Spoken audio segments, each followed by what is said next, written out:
play and call it work. MiniWarGaming's Faction Focus! MiniWarGaming Dave here from MiniWarGaming.com, here with Rob. Rob's going to be keeping me company today for this Blood Angels Faction Focus review video. This will be a two-part video. First part will be on YouTube, the part that you're watching right now. Second part will be in the MiniWarGaming Vault. So make sure to click on the links below. Watch the second part of this review once you've done the first part. In addition to this, we'll be posting some battle reports that are associated with this faction focus of Blood Angels. First game will be Blood Angels versus Ultramarines, and the second game will be Blood Angels versus Chaos versus Emperor's Children. Those links are also in the video description below for you to watch as well. We did power for those, so it's 50 power for one, and I believe it's 50 power for the other. Although I could be wrong. I think it's actually 75 power for the first one, and then 50 power for the second. Either way, we're using power in the bat reps, and so that is what we'll be doing. Now, Rob is going to be keeping me company here. I'll be bouncing statements and comments off of Rob.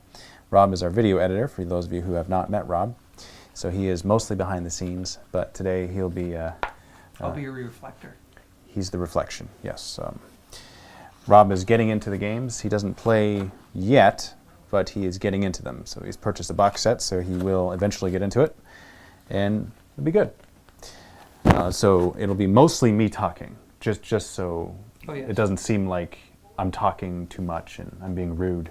Nope. You're here to keep me company, because it's better to do this with two people than it is to do it with one person. So, diving straight into the Blood Angels here. And they shall know no fear. They shall know no fear. They have it. But they are Space Marines. Of course they have it. Now, something that they have that is unique to the Blood Angels is Black Rage. Now, for the Black Rage, it's sweet because you can add one to the attack's characteristic of a unit in the fight phase if they charged. So, units with Black Rage, such as Death Company, or there's a few other, I think Astorath has it. Actually, no, Astorath does not have it. I was just reading him and I thought he had it. Black Rage for sure, Death Company have. Basically, you get an attack when you charge, and you get a Feel No Pain equivalent. Although Feel No Pain doesn't exist anymore, it's not called that. But on a roll of a 6, you ignore wound rolls. And you roll for every time you're wounded. So that's pretty sweet.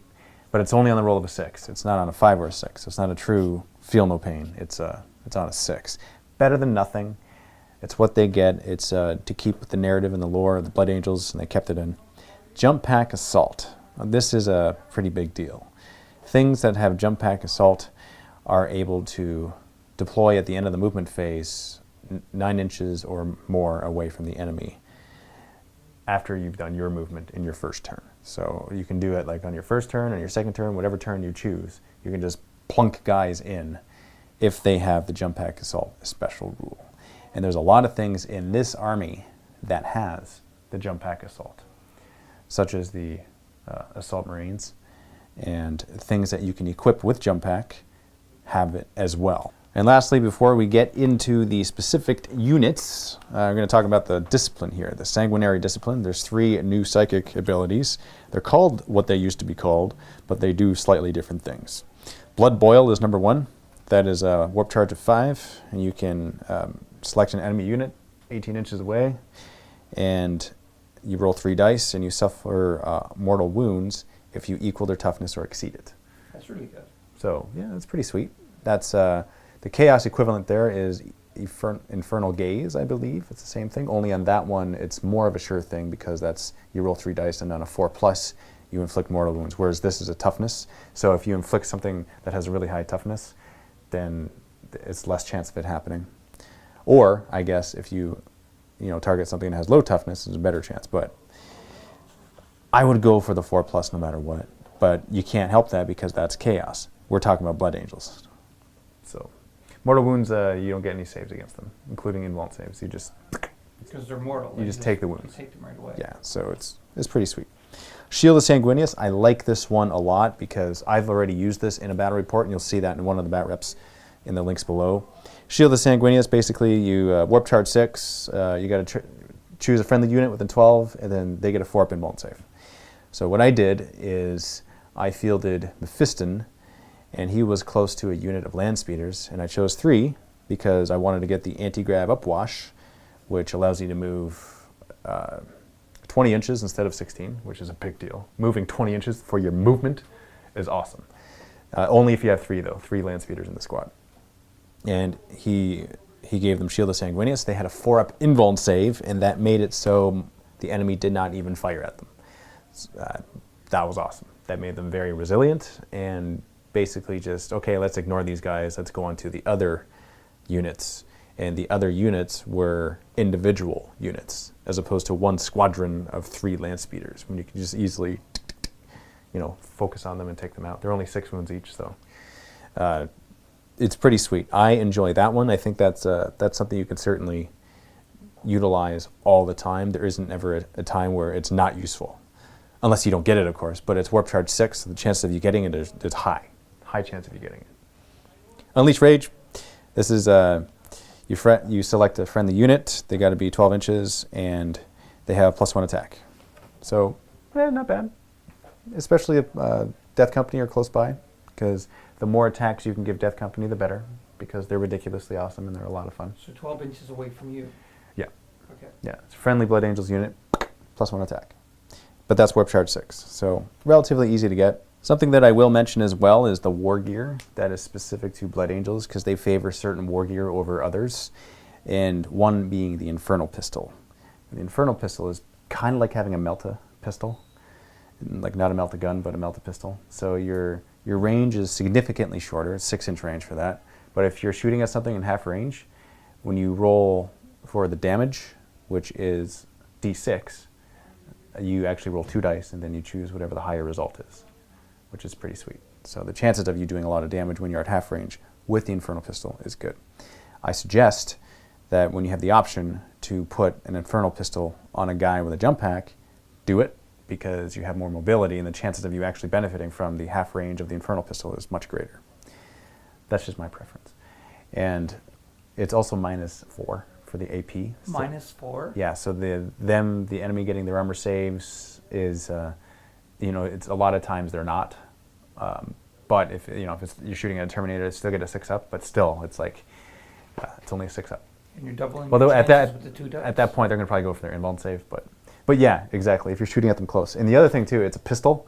So that means in the shooting phase, if you're locked in combat, you can still shoot it before you go into your fight phase. Even if you're locked in combat? Yes. Only with pistol weapons, which is pretty awesome. Yeah. Pretty sweet. So certainly suggest that with the Infernal Pistol. Hand Flamer. Blood Angels, they like Hand Flamers. And so Hand Flamers are, they're a little bit, they have shorter range than they used to, because they used to have the Flamer template, which is 8 inches, but now their range is 6 inches. They're D3 for the amount of hits that you get. It automatically hits the target, and it's only strength 3, so 1 damage. It's not a whole lot of damage that it does, but it's more than the average, and I guess it depends on what you're fighting. But it's a narrative weapon. Yes. Yes, that's what the Blood Angels like. I don't know if I'd necessarily go out of my way to put a Hand Flamer on a guy, but I think that knowing that the option is there, the sheer amount of shots, if you have a lot of guys having Hand Flamers, kind of like Death Company, they can have Hand Flamers. A lot of them can have Hand Flamers. So if you're just all jump pack Death Company, that might be a loadout. I personally like the Infernal Pistols on a whole bunch of Death Company, especially if you're playing Power, where you don't pay for the upgrades, you're just paying for the power no matter what. I have experimented with putting Power Fists and Infernal Pistols on my dudes. Why? Because of close combat. Because in close combat you can shoot those Infernal Pistols, and also with Power Fists, yes, you're hitting on 4s instead of 3s, but you're doing so much more damage, because at that point it's damage times 2. And you're hitting before the enemy if you attack them first, or if it's your turn, you get to attack first. So that's the awesome thing about how combat has changed, and I love how combat has changed. I think it definitely benefits and rewards close combat. Whether I'm playing Chaos or Blood Angels or Space Wolves, it doesn't matter. Like I love close combat. You know that I love. Yes, I do know. And I love how when you get into close combat, you're safe, because nothing can shoot at you unless they have pistols and it's their turn. But that's different, because if they want to disengage from you, then whatever was engaged with you can't do anything that turn, because it took the time disengaging. So it depends on what you like. If you if you're fighting a Lehman Russ, you charge the Lehman Russ, and if you don't take it out, then the next turn that Lehman Russ is not attacking you. So you're kind of protected by the fact that you're in combat. So he's spending his turn to get away from you instead of just going in and attacking you right away if you're locked on combat with them. Yeah, because tanks suck in close combat. They're still able to attack, but a lot of times they're hitting on 6s, unless it's a Helldrake. But again, we're talking about Blood Angels, and we're not talking about Chaos.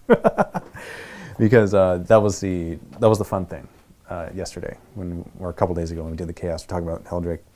But going back to Blood Angels, very last thing that you can do in a regular squad of tactical Marines, for example, that you may not necessarily be able to do in a regular tactical Marine squad is put a heavy flamer in the squad.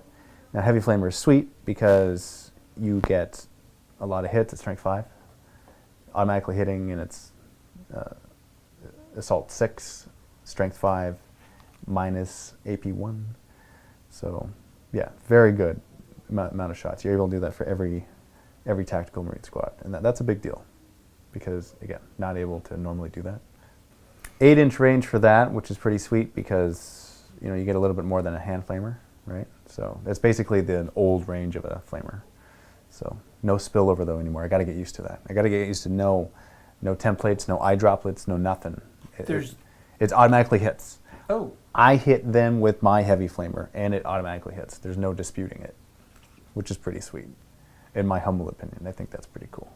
I like that change overall. I think that's a very good change that GW has made. And it makes it so you can actually hurt one guy a lot more. You can target a flamer onto one dude. You hurt that one dude a lot because you're D6 onto that one guy. Oh. Because that one guy counts as a unit. So, really cool. Yeah, you could do a lot of damage then. Targeting one guy? Like, yes. that's... I know, I'm just reflecting what yeah, you're I saying. know. You're spitting back what I'm... Yeah, it's fine. what I'm thinking about... Ping pong. Because Yeah. you're kind of learning at the same time. Yes. Because you'll eventually be playing, and so heavy flamers are good. Let's go into some units now. Let's talk about Commander Dante. Here, let's get a little comfortable here. Okay, Commander Dante. He's 11 power if you're playing power. He's a HQ choice, and he has jump pack assault special rule. He moves 12 inches. He's got a jump pack, so he moves that distance. He's 4-up invuln save, which is sweet. He's got 6 attacks, 6 wounds, which is awesome. He's pretty beefy, he's pretty strong, but he has a lot of points though. Like he's a lot of power. He's 11 power to bring. But if you can get him into combat, it's awesome. It's awesome because he has 6 wounds, you can hide him behind another unit, and the enemy can't shoot at him because he won't be the closest enemy unit. So he's protected by other enemies, or by other units in your army from the enemy. So make sure to keep him behind other units to keep him safe. You can also, because he has the jump pack assault, plop him in at the end of the first movement phase. You can do it at the end of any movement phase, but I suggest the first one. You want him on as soon as possible because you want him moving as much as possible, getting into combat, because that's definitely what he's meant for. He does have an Infernal Pistol, which we already went over the stats for that, so it's really impossible for you to shoot anything the first turn you come in because you got to be at least 9 inches away, and you only have a 6-inch range with your Infernal Pistol, so you're not going to be shooting anything that first turn. But since you move 12, you are able to get closer to other units, and that's pretty sweet. Now, because you have the Chapter Master special rule, you can actually reroll failed hit rolls for other Blood Angel units that are within 6 inches of Dante. Now, that's reroll hit rolls. That doesn't say in the fighting or shooting, that just says hit rolls. So it could be fighting phase or shooting phase. And that also includes himself, which is awesome because he's weapon skill, ballistic skill 2+ for both. So he's re-rolling his misses. That's sweet. That makes it so he's that much better in combat and that much better at shooting. So I like that about him. He has a Death Mask, which is enemy units, they suffer -1 modifier to their leadership when they're within 3 inches of him. So they're a little bit scared of him. He's got this Death Mask. Yeah. -1. Something like that. Yeah, the -1 to their leadership, which is a big deal. What's the death mask again? I didn't get that. Oh, okay. Yeah, that's what it is. That's what I picture it to be. And making that noise. Sure. Yeah. It's actually, it's a narrative war gear piece. because does that make a huge difference in the game? No, it doesn't make a huge difference. Does it make a bit of a difference, enough of a difference? In some cases it might be. If you're taking out a heavy elite unit and you're -1 to their leadership and they have to make a leadership test because they lost a bunch of guys, then the chances of them losing more is greater if you're there, because anything they get over their leadership, they get a roll d6 plus the amount of guys that they lost. So there's a better chance of them losing more. Did you use him in one of your reports? I did. Yeah, he is in one of the battle reports. He's in the first one. The first one, so the Blood Angels versus Ultramarines. When you guys watch that one, you'll see what he is doing. He's actually, he didn't do as much as I wanted him to do. I'll say that without giving away the winner of the bat rep, without giving away the outcome. But I had hoped that he would have done more on the battlefield. There were a couple times when I was like, oh man, okay, now I'm going to move over here. Oh man. So that's the only downside to him being, well, here's the thing, right? His Infernal Pistol did so much damage. So I can't say that he did nothing, because he did shoot with his Infernal Pistol and he killed stuff. So that happened before he was able to get into combat, because he already killed it. So it's like, I shouldn't be complaining because he's so potent at what he does. Now, talking about fighting phase, the fight phase, let's talk about the Axe Mortalis. So this is the weapon, which is strength +2, -3. His base strength is 4, so that makes him strength 6. If he is close to a Sanguinary Priest, then he'll have, because of the Blood Chalice, he'll get +1 strength in addition to that, so he'll have strength 7. Not that it matters too much if he's fighting Marines, because he's still wounding on 3s. He's got to be at strength 8 in order to be wounding on 2s if he's hitting Marines. But it is a D3, and you can actually reroll failed wound rolls if he's targeting a character. So he favors fighting characters. I would suggest bringing him, if you bring him with other jump pack units, and if you bring those jump pack units in with your jump pack assault. Don't just field him alone, definitely not alone, and bring him with other guys that are around him. They can't be part of the same unit anymore, but have those guys in front of him so that they have to shoot them before you get to Dante. I think he's the change in the changeover in 8th edition and everything. It's working in his favor. At least on paper, it looks like it's working that way.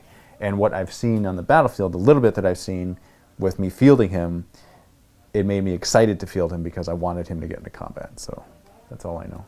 Moving on to another unit here, we're going to be talking about Mephiston. I had a chance to field Mephiston.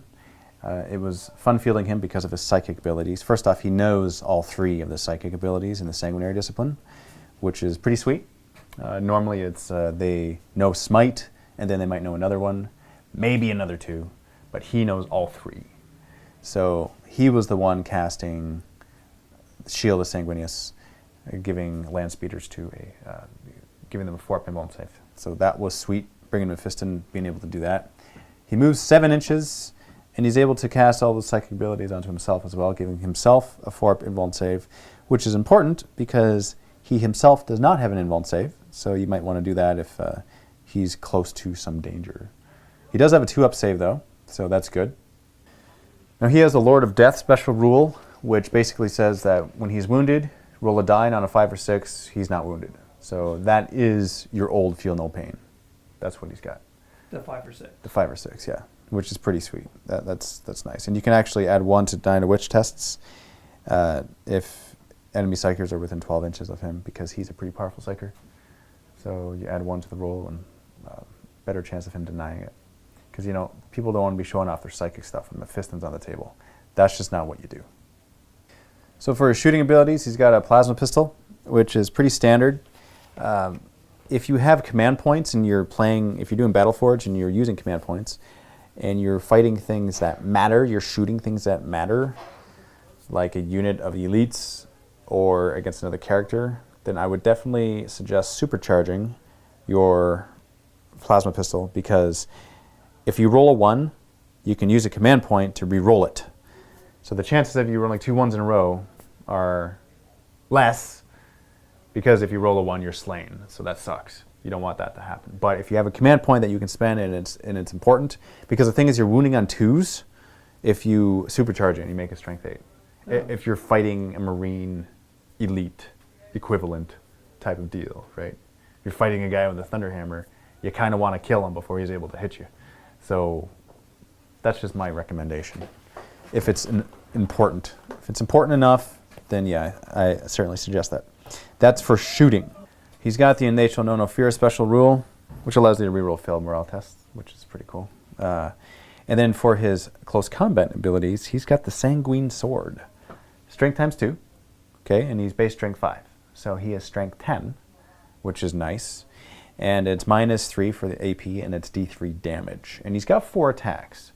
So that is significant. That's certainly significant. He's toughness 5 as well. So mostly when he's fighting Marine equivalents, you're wounding him on 5s. So that's kind of nice. And he's got 5 wounds, which he ignores on a 5 or a 6 because of his Lord of Death special rule. So he seems to be the close combat guy that you want to take, the Psyker close combat guy. He is 8 power. He's less than Dante. But the thing is, he doesn't move as far as Dante. That's the only difference. So it depends on what you want to do, what your theme. If you want to bring like Psyker list or have a Psyker in your unit, if you want him to buff things, then bring Mephiston. If you're bringing land speeders, I suggest bringing Mephiston because you can protect those land speeders with the Shield of Sanguinius. Or if you're bringing, heck, if you're bringing anything that you want protected, bring Mephiston. Now you can also bring other Psykers, and you don't necessarily have to bring Mephiston, and you could choose your psychic ability, but the thing is he's only power level 8, so to bring another Psyker that would be able to do that, you're spending 2 or 3 points less, or 2 or 3 power less, but the thing is they're not as good in close combat as Mephiston is. He's pretty awesome. So you are spending a couple extra power there for his wounds and toughness and strength and all of that. So I certainly recommend it. The downside is he doesn't have an invult save. That is the downside. So you have to cast it on yourself if you know you're about to be pummeled by something or you're in close combat and you know you're about to get some sort of counterattack. That's the only thing I can say with Mephiston that is the downside, is that he doesn't have a for sure invuln save unless you cast it on yourself. He's got the Innate Know No Fear special rule, which allows you to reroll failed morale tests, which is pretty cool. And then for his close combat abilities, he's got the Sanguine sword. Strength times 2, okay, and he's base strength 5. So he has strength 10, which is nice. And it's -3 for the AP, and it's D3 damage. And he's got 4 attacks. So that is significant. That's certainly significant. He's toughness 5 as well. So mostly when he's fighting Marine equivalents, you're wounding him on 5s. So that's kind of nice. And he's got 5 wounds, which he ignores on a 5 or a 6 because of his Lord of Death special rule. So he seems to be the close combat guy that you want to take, the Psyker close combat guy. He is 8 power. He's less than Dante. But the thing is, he doesn't move as far as Dante. That's the only difference. So it depends on what you want to do, what your theme. If you want to bring like Psyker list or have a Psyker in your unit, if you want him to buff things, then bring Mephiston. If you're bringing land speeders, I suggest bringing Mephiston because you can protect those land speeders with the Shield of Sanguinius. Or if you're bringing, heck, if you're bringing anything that you want protected, bring Mephiston. Now you can also bring other Psykers, and you don't necessarily have to bring Mephiston, and you could choose your psychic ability, but the thing is he's only power level 8, so to bring another Psyker that would be able to do that, you're spending 2 or 3 points less, or 2 or 3 power less, but the thing is they're not as good in close combat as Mephiston is. He's pretty awesome. So you are spending a couple extra power there for his wounds and toughness and strength and all of that. So I certainly recommend it. The downside is he doesn't have an invult save. That is the downside. So you have to cast it on yourself if you know you're about to be pummeled by something or you're in close combat and you know you're about to get some sort of counterattack. That's the only thing I can say with Mephiston that is the downside, is that he doesn't have a for sure invuln save unless you cast it on yourself. Going on to the next HQ will be the Sanguinor. Now the Sanguinor, he's interesting because he doesn't have any psychic abilities, but he's disputably better in close combat than Mephiston. He isn't disputably better, he is better. Just slightly in close combat. First off, he moves 12 inches. So he moves more, he moves better, more reliably. And he has the Avenging Angel special rule, which allows him to charge into combat even if he fell back in the preceding turn, which is sweet, because normally when you disengage or when you fall back, you can't do anything. But if you fall back, with him, you can still charge something. So the likelihood and the chances of him getting into combat and being in combat is much greater. So he's pretty fast. He's fast, and he's more reliable to get into combat because of that Avenging Angel special rule. Aura of Fervor, you can add one to the attack's characteristics of friendly Blood Angels infantry within 6 inches of him. So if you have other dudes close to you, then they get extra attacks. So that's good, getting extra attacks. Armed with chain swords, then you get even more attacks, because at that point, depending on what you have, then you're a close combat army, and that's sweet. He has an Iron Halo, so that means he's got a 4-up invuln save, so that is for sure thing, more reliable. Also has a 2-up save normally, so in the very least a 4-up invuln save. He also has 5 wounds. Now he has 5 attacks base, so he has more than Mephiston, more by 1. And he has the Jump Pack Assault special rule, so you're able to get him in and at the end of the first turn, at the very earliest, 9 inches away from the enemy. So that's pretty sweet. So he's like, boom, on the table wherever you want him to go, as long as he's more than 9 inches away from the enemy. So if you are going to bring him, then bring him with other Jump Pack Assault dudes and have them close so that they're taking any firepower or anything, so that you can get him into close combat, which you will, because you're 12-inch movement for him, so that's pretty sweet. He has crack grenades, frag and crack grenades that he's able to hawk at an enemy before he gets into combat, so he's not really great for shooting, but he does have the Encarmine Broadsword, which is strength +2. His base strength is 4, so that'd be strength 6 for him. You're mostly wounding on 3s if you're attacking Marines. And you have AP 4, AP -4 for the Encarmine Broadsword.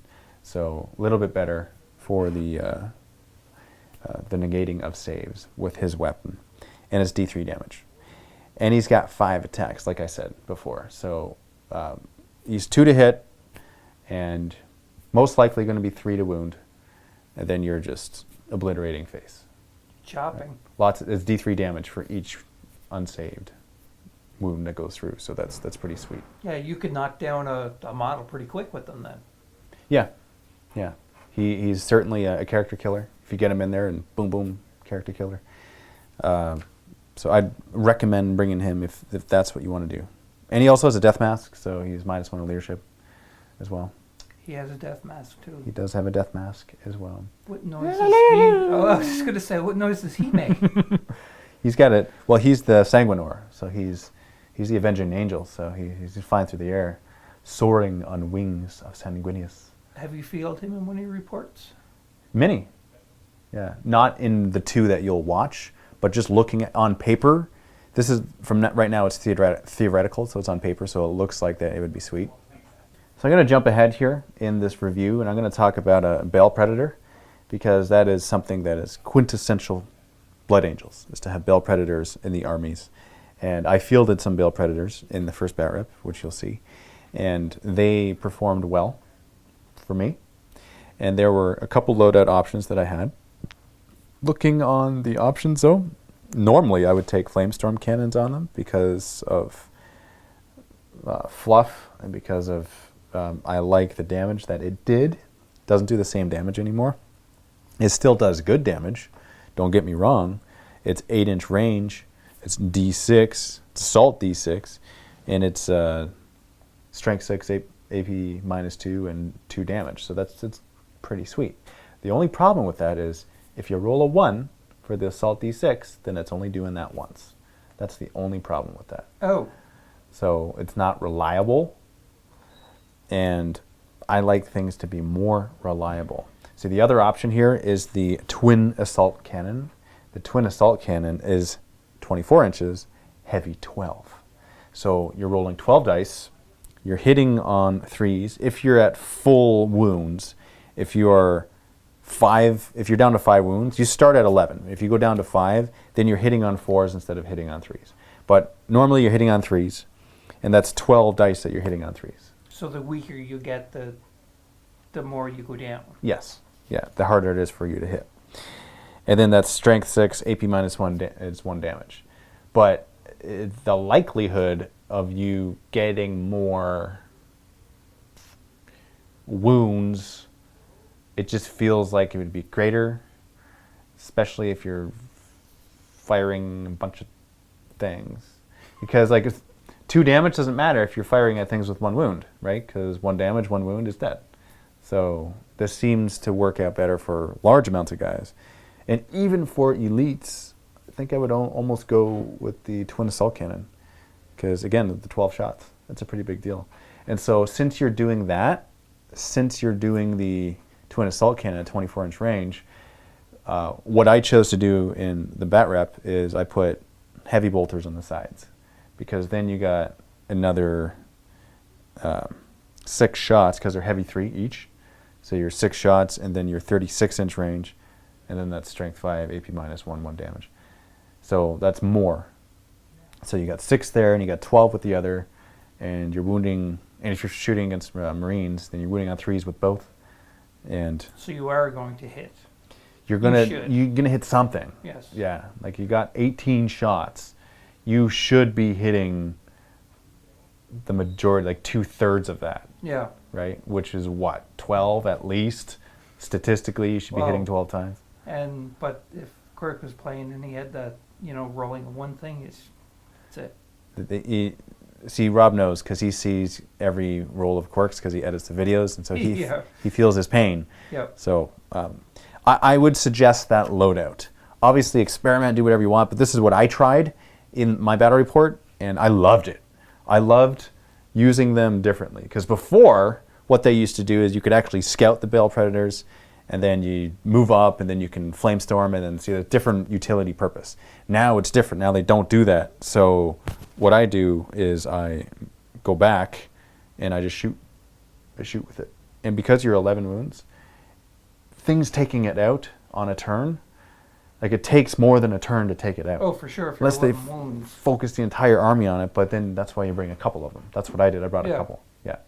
It's a fast attack choice. And actually, no, my bad. It's a heavy support choice. So in addition to all of its goodness, it has overcharged engine special rule, which allows you to, when you are advancing, you roll 2 dice and you pick the highest for your result. Oh, so it's like the Infernal Pistol. You just roll 2, and so it's better chances. Yeah. But I know it's moving as opposed to shooting. Yes. But still, it's the same concept. Yes. Yeah, Okay. Same concept where it's a better chance of you getting higher. You move 12 inches normally. If you're down to 5 wounds, you only move 6 inches, which I love. I love that. I love that aspect of the more damaged you are, the harder you're still in the game, but the harder it is for you to do stuff. You move less and you shoot less effectively. I love that. I think that is awesome. Makes it more realistic, like more lifelike, I guess you could say, because if you're hit in battle in real life, you're not going to be jumping around and moving really fast still. That's right. Yeah, absolutely. So this is what we're going to be doing for the first part of the Blood Angels review. I hope you enjoyed it, and please do leave your comments below. Let me know what you think of the Blood Angels and what your thoughts are on the changes that have been made. And be sure to check out part 2 of this Blood Angels review. We'll be talking about Death Company in part 2, as well as some of the other staple Blood Angel units and some of the things that I did in the battle reports, which I'll be discussing as well, and some things that I want to do in the future. So that's what will be for the review. And if you want to check out the battle reports, links in the video description below to check those out as well. Thank you very much, and happy wargaming.